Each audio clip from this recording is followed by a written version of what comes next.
Good morning, everyone, and thank you for joining us at the Institute for Government for this event about business support in the coronavirus crisis. I'm joined by a splendid panel. Baroness Morgan. I first enjoyed the pleasure of working with Nikki during that height of excellent government coalition period when she was a PPS in the business department and I was a special advisor there. As soon as we lost contact, she did much better and started rising through the ranks, through the Treasury, and then to head up the Department for Education, and then to chair the Treasury Select Committee, and finally, most recently, to be Secretary of State at the Department for Culture, Media and Sport. Then here's Martin McTague from the Federation of Small Business. I'd like to thank the FSB for sponsoring this event. Martin's responsible for the FSB's policy and advocacy and has a wealth of experience across business, including 3 decades of running his own businesses. And then finally, Josh Hardie is Deputy Director General at the CBI and is needed to cover a bewilderingly wide brief from industrial strategy to Brexit. He's previously held a variety of jobs, including the Group Director role for corporate responsibility at Tesco. Now, it's become something of a cliche to quote Lenin at this time, but I'm going to anyway. There are decades where nothing happens, and then there are weeks where decades happen. We at the Institute for Government decided to write a report on bailout policy during some of those very weeks. And during those weeks, the apparent fiscal splurge of £12 billion, or 3 aircraft carriers, let's call it, which was unveiled in the budget of the 11th of March, was superseded by tens of billions more in the weeks that followed in grants, furlough payments, taxes foregone and more. By the time the OBR finally was able to come around and tot up all the money, it was around £100 billion being devoted towards supporting the economy in the coronavirus crisis. And this is before we even look at what will be the main subject of today's discussion, the government's debt guarantees for business lending. The Chancellor Rishi Sunak portrayed these as being about 330 billion in loan support. To give that some other kind of context, that's perhaps twice as much as the SME debt that's currently outstanding before the crisis started. And even this is before what might be regarded as the biggest business intervention of all of them, and one that's a credit to a strong campaign from the Federation of Small Business itself. Bounce back loans, which are 100% guaranteed loans on bank lending to smaller businesses. As of a week ago, when I started preparing these thoughts, that around £14 billion has been lent in just 3 weeks on this. I understand the figures are now currently more like 18 billion. This is the fastest growing business support scheme of all time by my reckoning. And it comes down to something like 40 companies supported every minute of the working day with £1 million. So this is quite unprecedented sums of money. So the numbers are astonishing, but everyone's been welcoming them. And there's been a good reason for this, as we summarised in our report. We need a recovery if we're going to come out of this crisis. And we need a strong corporate sector, in particular the small business sector that so often drives so much of our activity.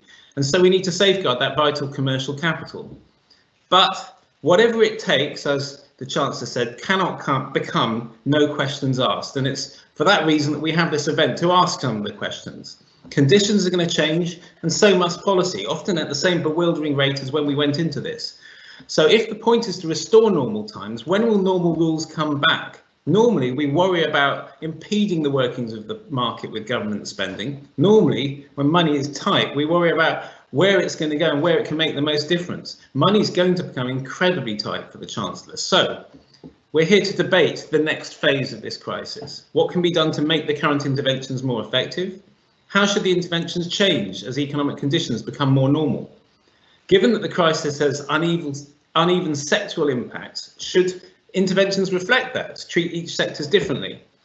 What happens if things get worse and not better and the liquidity crisis becomes an insolvency crisis? Should we start talking about equity and investing in Britain? And finally, how can we achieve justice for the taxpayer if she's underwriting so many private shareholder returns? So we hope to pick up more questions from you through the Q&A as well, but I'd like to first hear from Nikki Morgan. Nikki, if you were chairing the Treasury Select Committee, where would you be focusing your attention now? Giles, thank you very much indeed for that introduction. Thanks to the IFG and the FSB for putting this event on.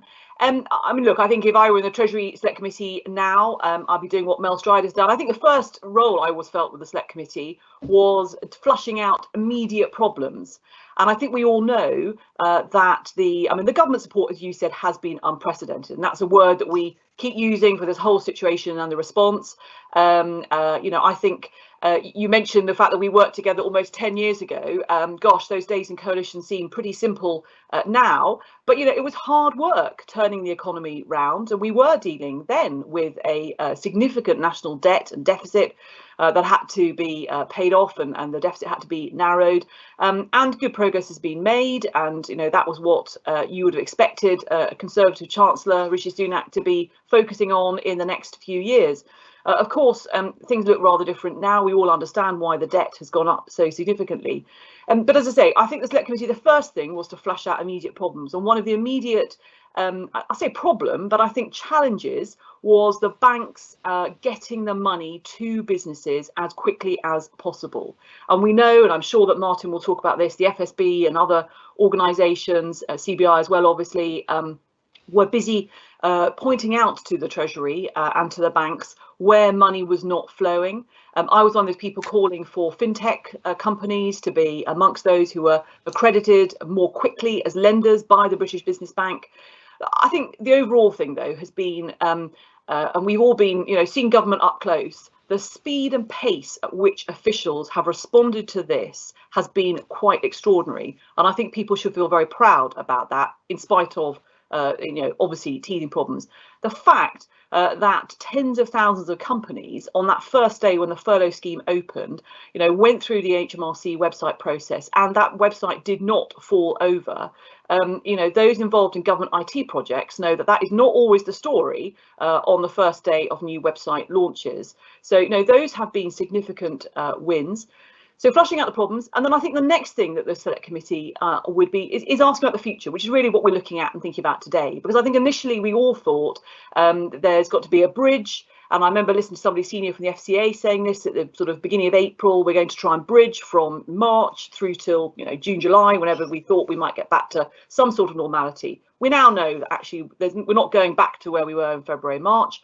We've got a bridge to a new kind of future, and that future is going to keep evolving. And I'm sure we're going to talk about unemployment, we're going to talk about sectors, and then the final thing is the impact on public spending. I think the committee was already pushing, and I had been trying to push for what were the new government's fiscal rules going to be, and we are still waiting, I think, to hear that. I was saying I don't think the Chancellor has given evidence to the Commons Treasury Select Committee yet. I think he's given it to the House of Lords Economic Affairs Committee, so that will be another big question.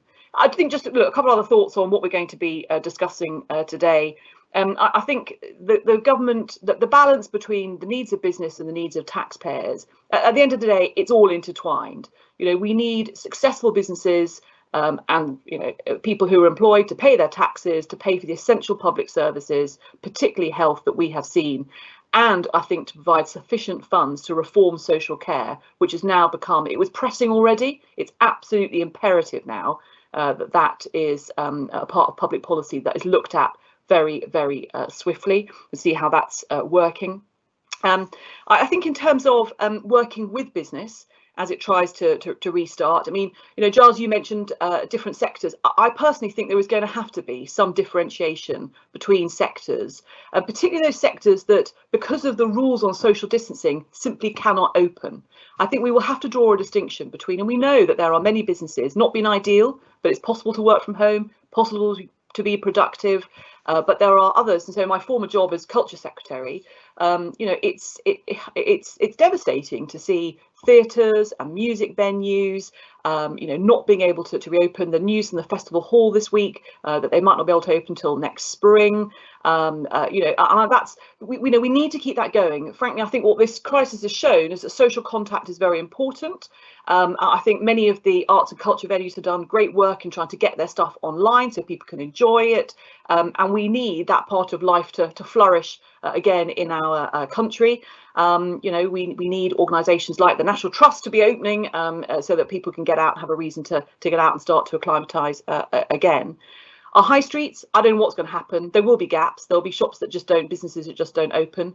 One of the really interesting things about this is the psychology of customers and us as individuals going out and spending. I'm sitting here in Leicestershire. I've seen huge amounts of support, mainly via social media, Facebook, for small independent businesses who have turned their hands to takeaways, to providing services in an appropriate way. People want to support small businesses. I don't know what's going to happen to those big chains that are going to find it, I suspect, quite hard to reopen. Infrastructure spending, we might come on to that. Obviously, my former role, broadband. I mean, crikey, without broadband, we would not be doing this. It has become, if it wasn't already, a major utility. And I think the investment in that is very important.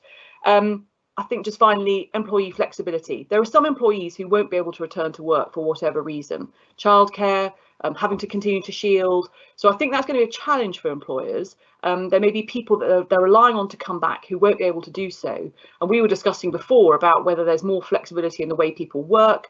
Some people won't want to carry on working from home, but others will. And I think that's going to be, things are going to evolve. And just because people are working in one way now doesn't mean that's what they'll be doing in a few months' time. So I'll stop there. But I think there's some great challenges. I also think the levelling up agenda is going to be very important for this government. And I think there's some great opportunities as well to really invest in some of our capabilities across the country. And I'm absolutely certain the Treasury and the Prime Minister are going to talk about that soon. Thank you. Thank you very much, Nikki. A lot of real food for thought there. In particular, your example of theatres, I think that's going to be one I'd be interested to hear people reflecting on, because it's survived 300 years of various crises, plagues, in fact, wars and so forth. We know there needs to be a theatre sector. Yeah. How do you keep it going? I might come to that question later when we do more Q&A. But in the meantime, Martin, you've been tirelessly getting the government to improve and change its schemes to get more money out. Would you give them any marks out of 10 right now? Yeah, I would. I'd give them very high scores. But I mean, let me just start by talking about what it is small businesses and our members in particular have needed during this crisis. I mean, the number one thing they've needed above all else is cash.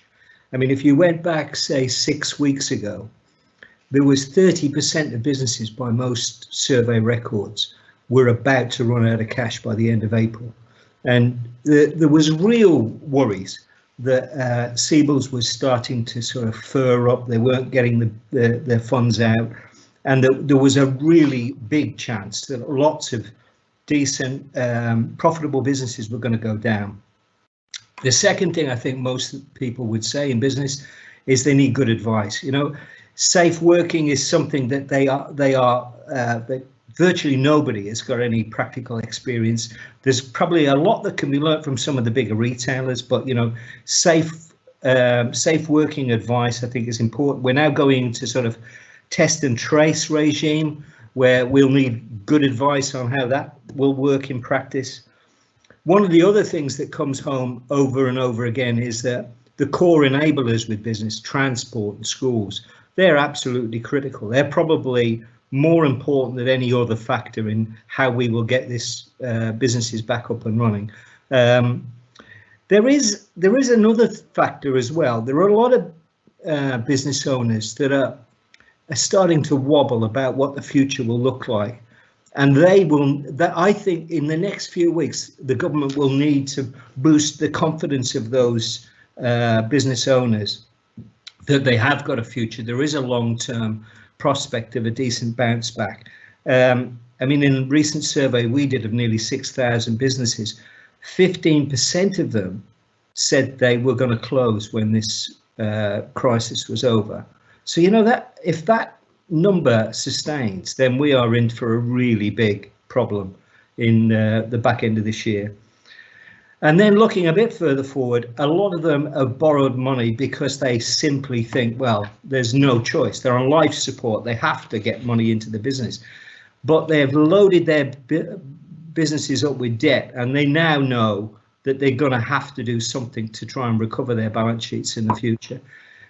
So there will need to be options. I think you referred to them in your opening remarks about how can you recapitalise these businesses. But if there was one sort of big plea I would still say is don't lose your nerve.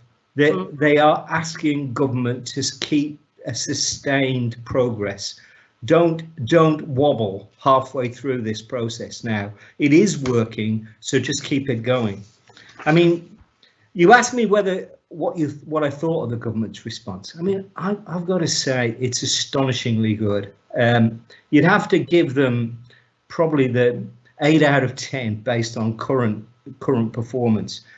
I mean, the JRS, Nikki referred to it, is genuinely groundbreaking. It is astonishing they have been able to bring it in so fast. And it took real courage and leadership, and you have to give credit. You know, we are all skeptics in this business, but there is real courage and leadership that's gone on, that's managed to push these schemes through. And we were very, very strongly in support of the self-employed income support scheme. We lobbied very hard on that, and there's similar amounts of, I mean, I have to say there was a lot of skepticism within Treasury, and they overcame that. They overcame their doubt, and they've supported it. As far as Sybil's is concerned, well, it got off to a really poor start. But what you've got to give government credit for is they were really responsive. They listened. They listened to all the problems. And bounce back loans, I mean, I would say we're talking, it's probably saved maybe 500,000 businesses that could have gone bust. So you're talking in terms of these very small businesses, maybe 2.5 million employees who would have been out of work if that scheme hadn't got up and got going as quickly as it did. So these are enormous achievements. The one big blot, I would say, probably is the treatment of owner directors in small companies. You know, they have fallen through the cracks. I just think it's one of these things that government's decided is just too hard to do. So how do I see government now? Well, I think, frankly, after the last week, it's a bit distracted and a bit exhausted. It seems it needs to regain its composure a little bit. This is definitely a marathon, and they need to sustain the intensity right through to the end of the year. JRS, I think the biggest mistake would be to crash it. And they're talking about perhaps a 60-20 taper in the first step. You know, I'm hoping there'll be announcements later today. The targets, I think, that everybody needs to keep in mind is that there are a lot of good upsides. You could end up with a much more productive economy. You could end up with more digital training, better digital skills. I think they could end up being bold enough to reform some of these sticky problems like national insurance contributions, business rates, fuel taxes. They're things that have hung around for ages, and they will have an opportunity to sort them out. And I think when it comes to net zero, they've got an opportunity to try and deal with those as well. So what does the government do in the future? Well, I think it needs to recognise that there are some real community heroes out there in the business community. It needs to get that message out that there are people that have gone way beyond the core of their business to support their local communities, and they need to give credit for that. There needs to be a more flexible job retention scheme. I'm hopeful that things will be said later today that might introduce that.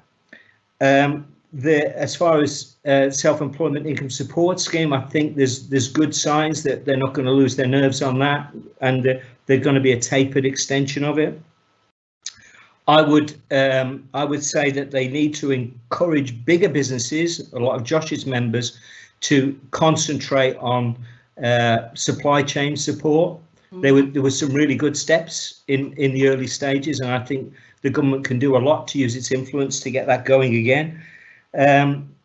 With the spending review and the budget coming up, there's a real opportunity to stimulate demand. They could do a lot, and I'm going to mention that terrible word that we'd almost forgotten. They could do a lot to lift the Brexit cloud. They could, in many ways, ease some nerves on immigration and customs controls, which are going to be coming through to people and having to worry about them at the worst possible time for a lot of small businesses.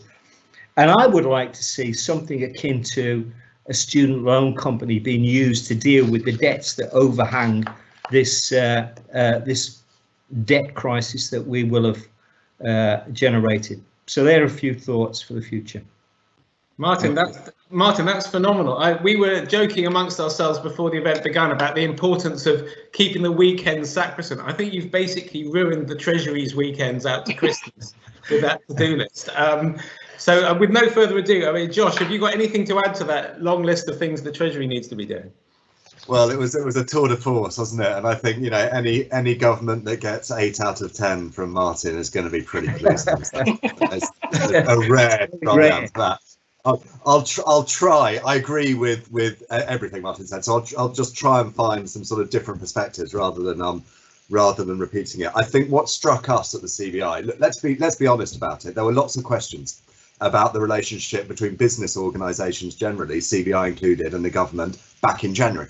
You know, there was lots of debate, and actually that switched instantly.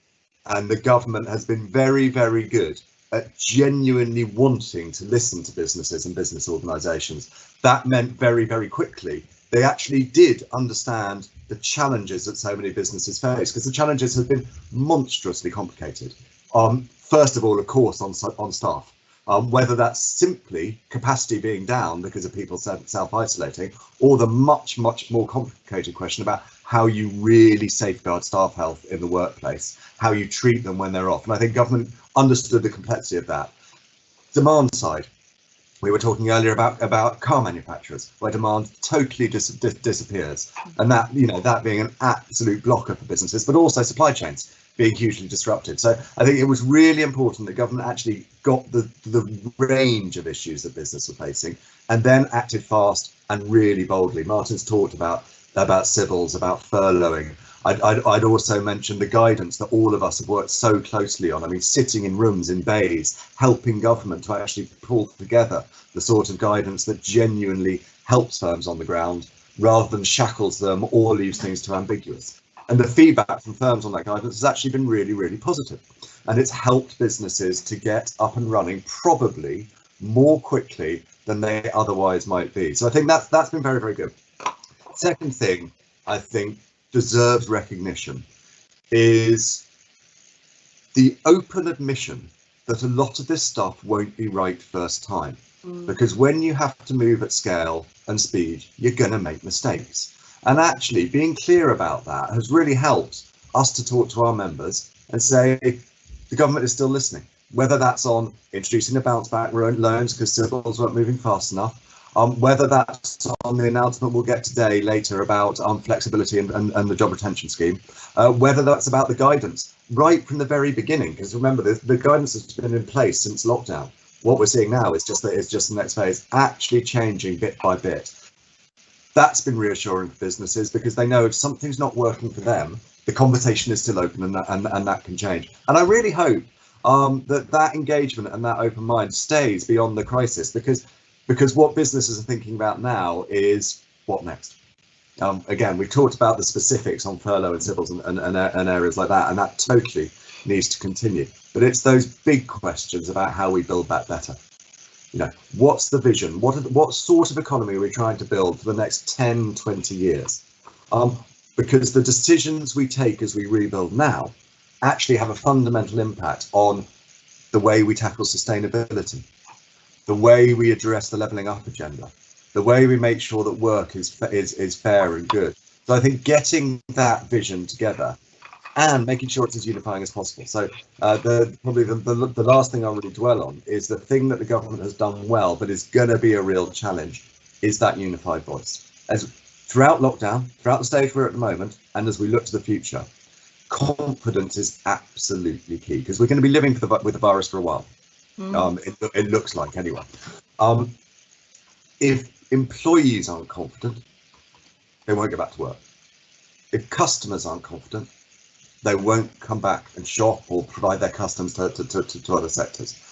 And if government can continue, businesses, government and unions speaking together with one voice as much as is possible, actually that helps with that confidence. And it's been challenging at times, we all know that, but actually if you look back, it's been pretty good in that regard, and we need to continue that. We need to continue that, having a health first approach as we go forward, with a unified voice and some really big visions about the pillars that we want to build into the economy now.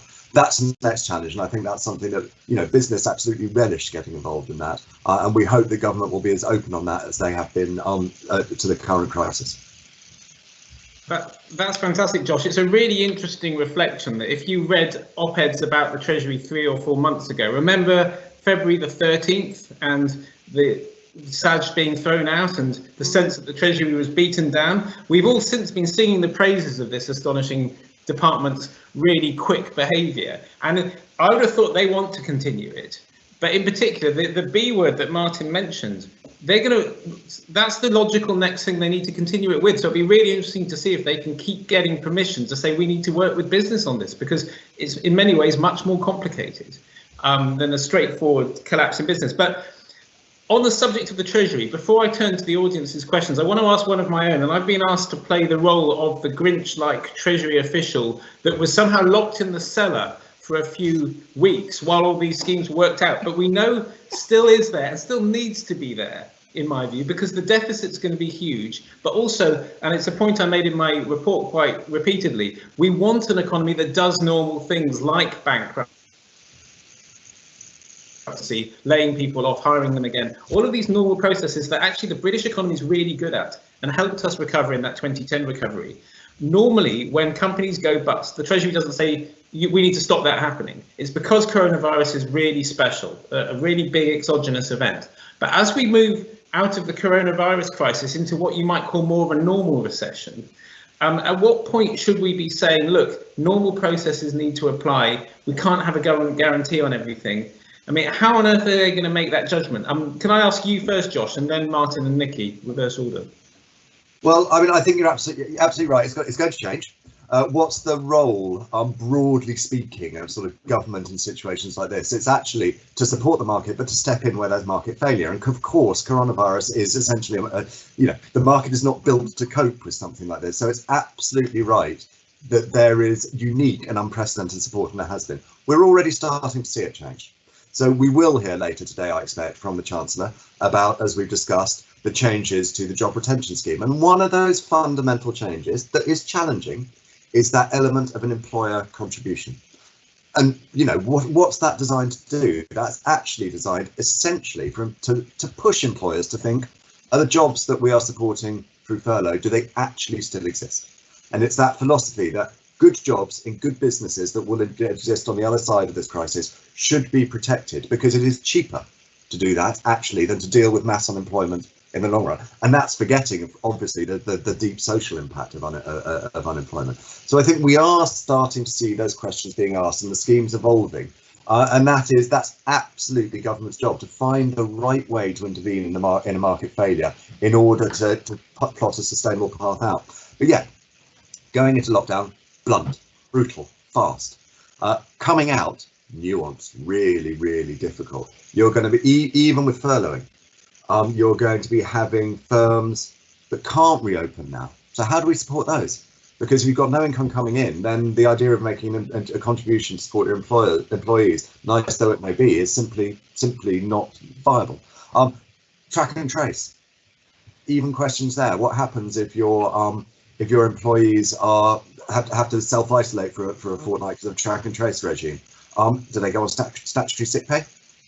Is that actually a disincentive to obeying the rules because you lose money? What's the support there? Whole sector examples. This is we don't have the answers to all of these yet. The Treasury don't. What I can say is, if the spirit that we have had over the last few months of boldness, sensible, practical decision making together continues, then we stand, I think, a really good chance of plotting our way out of this.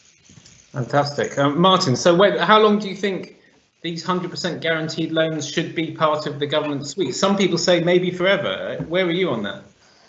Well, I can see that for a big chunk of them, they'll manage to pay them off within the 6 years that they've got. The loans are, meant to last 6 years. There will be quite a few businesses that will be able to meet that kind of timetable. But for a big chunk, They won't. Now, I think we've got to look at something that's probably akin to the Chapter 11 rules in the States, where we try and protect business owners from the really bad downsides of having to, admit that their business isn't viable under the current climate and move on and try and regenerate a new business. Now, if they're going to be dragged down constantly because their failure during the COVID period is a sort of black mark that they can never recover from, then that, I think, is going to drag our economy down for decades to come. So we do need to look at that seriously. And I know government is looking at a lot of these areas, but that's an area I'd put a high priority on, especially if the Grinch, as you call him, coming out of the cellar in the Treasury says, well, what about future debt and how do we get back to a sort of vibrant economy? I think that's the answer. Great. Nikki, I mean, I'm not going to keep asking you to don that old hat of yours, but there's huge amounts of money being spent here. As Martin alluded, some of it might actually be spent and never gotten back. At what point is that a serious concern? Because, not everyone gets it. So is it fair that billions might be used on people who don't operate in the economy? Well, I think it's about explaining, and I think this is part of the job of the politicians, is to explain why taxpayer support is necessary, why actually it benefits all of us, even if people aren't working in those businesses, why it's supporting our public services. I think we should never, I spent quite a lot of time as an MP just explaining to people about, who pays taxes, how much, where the money goes and everything else. I think we'll have to accept that, as Martin says, I mean, there are some loans that will never be paid back. I think we will need to look at potentially converting some debt into equity. We have a model in terms of the bailout of the banks and UK government investments in terms of managing that. I think we need to understand this is going to take, all of this is going to take a long time to overcome and to unwind. And so, whereas 10 years ago, we thought, right, how quickly can we start to, cut public spending, potentially look at tax and everything else, I think this is going to be a much longer trajectory. But Josh is completely right. And I think nuance is hard for government to do, but it is what's needed, as is, I think, transparency and explanations, which is where the Select Committee comes in, if you're able to get those explanations as to how government is making decisions. But already we've seen that there are some sectors, the airlines, for example, some of whom feel quite hard done by, that they haven't had the support. But equally, I think the Chancellor was right to say, big companies should be considering whether there are other ways for them to get that investment in first. And I think you have to say that if their investors aren't willing to stump up any more money, is it right for the taxpayer to do so? Whereas there are other sectors where actually there isn't a big investor sitting there or an ability to raise money on the markets. And so they will need support for longer. I suspect the government and ministers are going to be really keen to avoid being seen to pick sectors, but I'm not entirely sure that's going to be completely possible to avoid that because there are some sectors, as I said before, just because of the social distancing rules, that just will not be able to operate. But we do overall. And I think, the Prime Minister will see this, things like the arts and culture. He will see that we need those to be as a great place to live, but it's going to take longer for them to get back on their feet. I think that's a really good point. And you make a really good point about investors, which is that the last time we had this crisis, the financial market wasn't operating. Exactly. And so we didn't have that extra lens on things. So I noticed early in looking at this report that even a big cinema chain, and the cinemas were all empty, managed to raise $500 million. Exactly. So investors were looking at things, and the government has to take that into account, partly because it gives you really valuable information. Now, turning to some of the audience's questions, one of them dovetails brilliantly with one of Martin's great points about, Ian Courtney asks, the government scheme's all about debt. Given that no right-minded company wants to leverage their balance sheet, should there be more thinking about debt to equity? And I was always very struck that if you take out real estate, there was only about 100 billion of SME debt in the economy before. We've just added 30 in a really weak economy. This is not all going to be affordable. Martin suggested a really interesting idea, like a student loan scheme to help companies get out. So in other words, I assume you only have to repay if you're doing well enough, like the student loan scheme. Martin, have you guys been putting a lot of thought into that sort of thing? Yeah, I mean, the tricky part about the student loan analogy is that you've got to find an incentive for businesses to sort of generate the profits to repay the loan, as opposed to sort of flopping at some point in the future and avoiding it. Now, I think that work can be done on that. We can find a way to provide the right incentives for people to, try and repay the loans, but in a way which ultimately, if they feel that it's just not going to be possible, that a student loan kind of arrangement comes in where it's written off, or they pay back at an affordable level, a very low level, which doesn't sort of strangle the business in the future. So I think your point about bringing new capital in is really important. The really difficult thing is, though, I think some estimates are that it's something like 100 billion shortfall of new capital required in the business, of which probably about 30 billion into small businesses who traditionally would never have gone into the capital markets, would have no idea, wouldn't want to share equity. So you're going to have to come up with something that is pseudo grant, some form of long-term loan, or maybe a 3i type version, that is likely to invest money in these businesses. But we've got to get really imaginative in the next sort of 6 months, because that problem will be with us probably in the early part of next year, when people's VAT bills start coming in and their tax returns have to be paid. That's when the crunch will come. Josh, have you guys been thinking about equity and grants as well?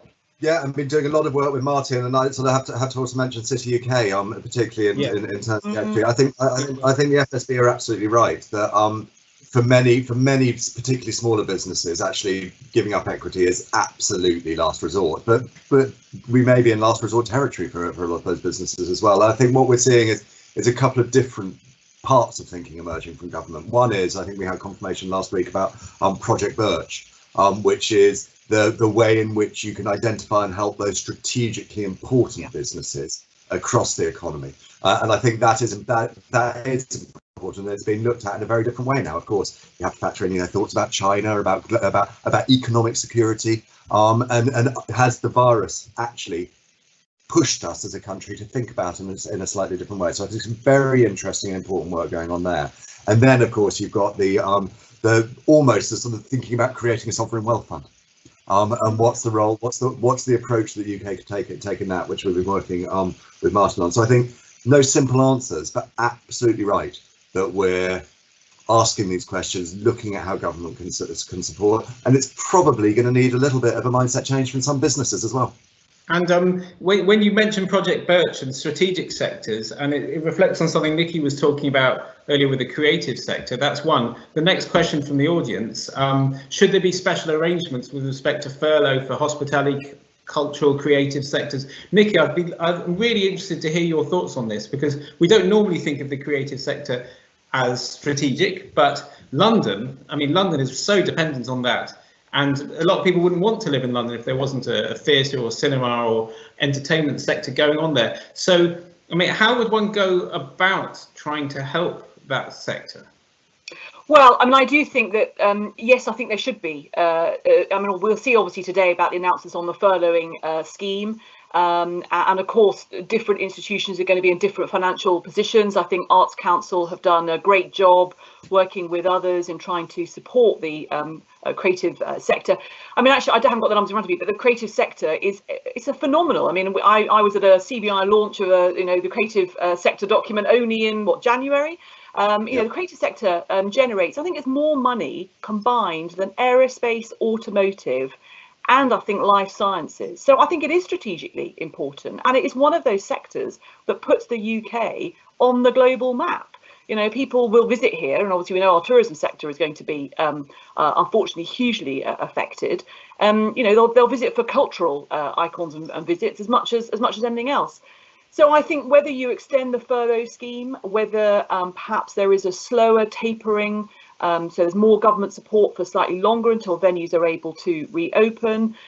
Whether there is a specific, as we've seen with sort of charities funding, whether there is a specific extra funding that goes in, whether we I mean, we're going to live more of our life online, for example. So, and a lot of the arts sector have already been thinking about how they reach out to more audiences, across the country, across the world, whether there is more investment to help them to do that.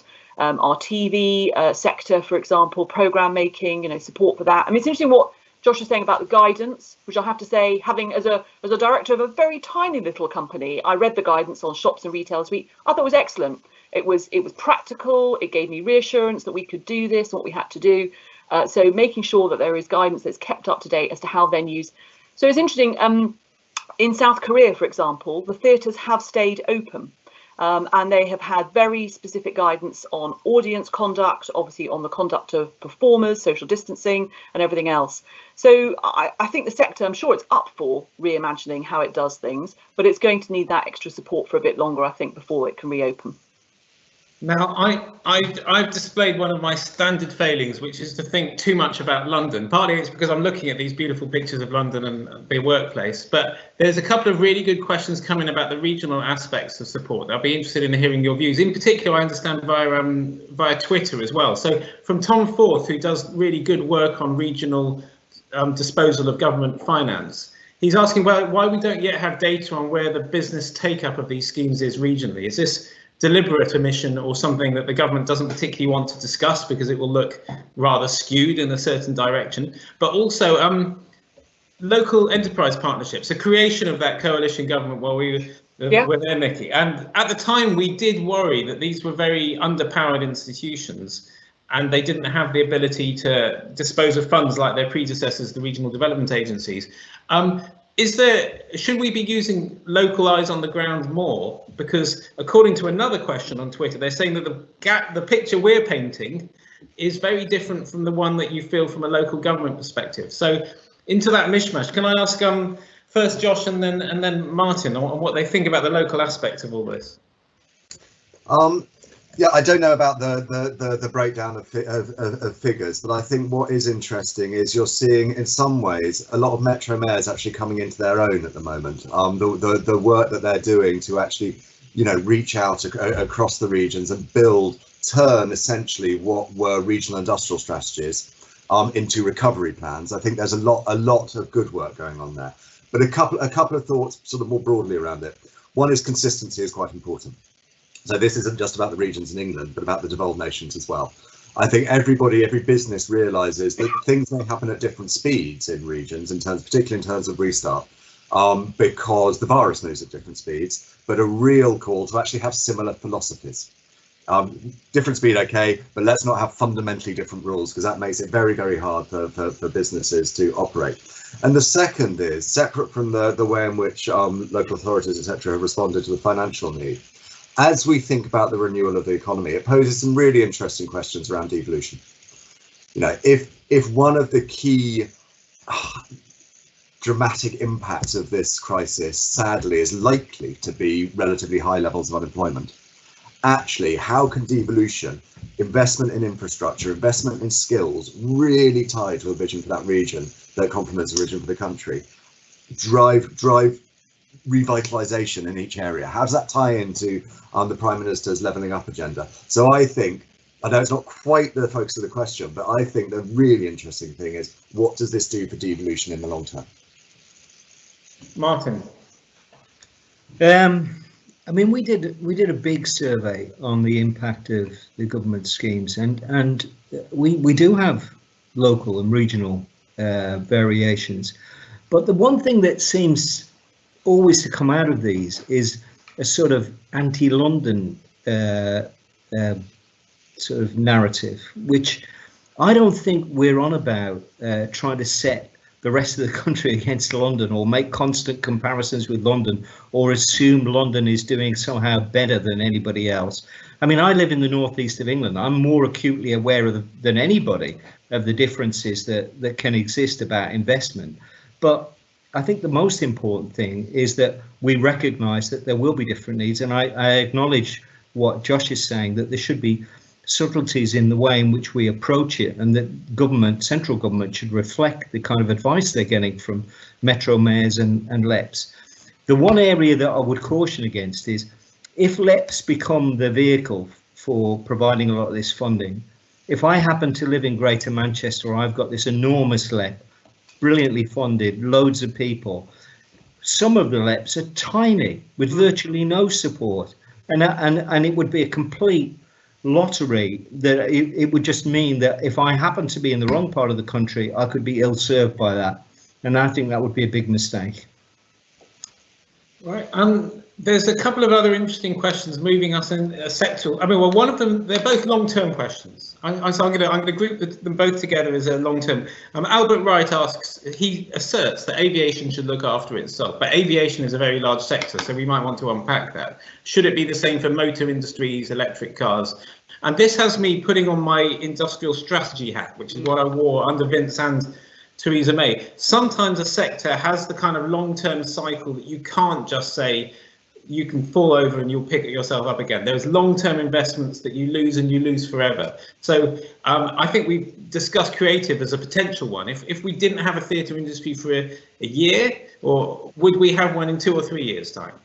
So that's the kind of, how are we going to make those kind of long-term Project Birch style statements? Because when we were designing industrial strategy, we did look to things like aviation and cars, because we thought when Nissan comes in, or British Aerospace, or Rolls-Royce, they make investments for 5, 10, 15 years. But, or does the crisis change what we regard as strategic? The other long-term question, which I should pay attention to, actually it also comes from Albert. Albert's been very prolific. Should the cost of business support be paid off over a 10 or 20 year period? In other words, I mean, should we take this aside, package it up, 0% gilt, and just not worry about it for a while, you know, like a sovereign wealth fund? And Nikki, it's your turn. So my instinct on the latter one is definitely we should be considering that. I do think we're going to have to think about this debt in a different way, because, you know, the size of it, and because of the speed at which things were put in place. Look, if businesses are able to pay off their debt quicker, then, you know, we should enable them to do so. And Martin's point about student loan company, as I was reflecting, I was just thinking, well, I hope they're not going to have the interest rates of student loans, which is another whole issue which we looked at in the Select Committee. But, you know, I do think separation, it's very, I'm not sure about strategic, whether, I mean, the industrial strategy, a huge amount of work obviously went into that, as you will know, Giles. And I think, again, there was always nervousness about picking sectors, but I think the government did try to look to the future. What is it the UK does really well? I think we do and offer, you know, high tech, advanced manufacturing, you know, aviation. It depends what you're talking about. You know, aerospace is quite different from tourism, from airports, for example, to, you know, the businesses that supply airports. So I think we need to unpack that as to what exactly it is that we do. But I do think we are going to have the government is going to have to be more interventionist, which will be less comfortable for a Conservative government, but it is the right thing to do. And I think actually it's what Rishi and the Prime Minister have shown they are absolutely up for doing. And I think with the support of the business organisations, that's really, really important. And can I just go back quickly on the local authority point, only because I'm married to a local authority leader. So we discussed this quite a lot. I think one of the unsung successes also has been the grants that were got out to the very small businesses and the business rates holiday. But business rates, the fact that one of the first things that had to be suspended was business rates, just shows that the system, again, absolutely, this is one of the other big things. I think we know it needs reform. Select Committee looked at it. They published a report just after I'd gone back into government. You know, we can't. If we have a system whereby we have to suspend rates immediately for businesses, immediately when it happens, that is not a long-term sustainable system anymore, and government's going to have to bite the bullet and reform it. Wow, Josh. Okay, a couple of thoughts. One is, I don't know whether we want to call it industrial strategy. Industrial strategy seems to carry so much baggage for so many people, but we need a plan. We need that vision for where we're going to take the country. And I suspect probably it focuses on 3 key areas. One is infrastructure. You know, if we can now, there's a lot of capital in the pipeline to spend on the infrastructure. What can we bring forward? How can we make sure that is actually prioritising a green future? So is it retrofit on houses or new builds? What forms of transport? What about renewables? What can we actually do to really turbocharge that? Because I know it's not quite this simple, but a lot of that is bringing plans forward. Second area is education and skills. Yeah. I've mentioned the unemployment risk. One of those things alongside business rates that I think business organisations might have mentioned is the apprenticeship levy. That hasn't been working. No, okay. How can we actually, particularly at local level, join FE, HE, apprenticeship providers, businesses, government together to really train for the future, those digital skills? And the third is innovation, that R&D target, that digital connectivity. These are all things actually we can do. And we should be really focusing on those, because not only do they create jobs, they set us up for the future. So I think there's in terms of industrial strategy, those pillars, those drivers, as well as the sectors. The one thing I'll say on aviation, and I totally agree, it's hard to pick winners. One of the things that the decision that the government's taken on quarantine has shown is how important aviation is for the whole economy. Because this is the impact of quarantine. If it's necessary for health grounds, of course it's necessary for health grounds. But the reason that we need to be very, very clear about that is the impact it has on engineers coming to fix machines in manufacturing plants, on medical transports, on exports, on freight, of putting that policy in place. And that shows for aviation that it isn't just this, it's not just about the planes, it's an enabler for the whole economy. And when taking decisions, we need to think carefully about that, whatever sector we're talking about. Great point. Martin? I mean, I won't repeat a lot of what's been said by Josh, and I know that, you know, we would support most of what Josh has said, but the one thing that I think we probably are going to run into trouble with is on sectors, because they aren't as simple to define as a lot of people seem to think they are, right? There's loads of supply chain providers to sectors that don't fit neatly into a sector description. So if you try and put some sort of protective barrier around one particular sector, you will invariably leave lots of people out of it. A classic example is pubs have been forced to close down. There are loads of suppliers to the hospitality industry that would never describe themselves as hospitality companies, but they will be seriously hurt by this. So I think we've got to be a bit cautious about using that sort of crude, well, we need to protect certain sectors, because I don't think in practice it works too well. I strongly agree with you, Martin, there, and I believe it's the same comment that the Chancellor made to the House of Lords Committee a couple of days ago, that it's also, and to impersonate that Treasury official again, you want some sectors to shrink and some to grow. It might well be the case that if you try to put a protective wall around one, you're just forestalling what needs to happen. I mean, and it sounds brutal, and it's very easy for us to sit here and say this, but if some sectors need to shed labour and they need to go into other places, that sectoral protection might end up making us a bit rigid and continental. Now, we have 5 minutes left. I wanted to make a quick comment. I mean, Josh, I've considered myself quite old, but I can't remember being young enough where we weren't talking about infrastructure and skills, and how now more than ever we need to bring this forward. You must have sat around a lot of these same round tables that I skulked around as a special advisor when everyone said how important it was to do infrastructure and so forth. We're going to move on to a demand boosting phase of this recovery as it becomes a normal one. Is that really, if you had that emergency weekend meeting of the Treasury, you've got £20 billion to somehow get out, to get confidence going again, and to help bail out the whole economy, is that where it would go? 1 minute each. Well, I think a lot of it would go actually there, and in the three areas I mentioned, for two reasons on infrastructure. One is there is something about it that builds your future. You know, we need to be greener. We need to be more digitally connected. That's stuff that we just have to do. The second is it creates jobs. And I think that is going to be important in the short term as well. So it does feel like it ticks two of those boxes. So I think, yeah, it is important, but it's necessary but not sufficient. You've got to do that alongside. I'm not sure if I've dropped off. No. It's a funny screen up suddenly. You've got to do it alongside the skills development in particular. So it may be something we've talked about for a long time. But that doesn't mean that's probably because it's important. It doesn't mean it becomes less important. Right. And Nikki, if you were Treasury Minister again, you've got a 20 billion call. Would you choose it to put it into Martin's recapitalisation scheme or Josh's infrastructure building scheme? Forget you fighting. I think it's a very difficult choice. I do think infrastructure, I mean, undoubtedly, shovel-ready infrastructure projects are going to be phenomenally important in keeping things going.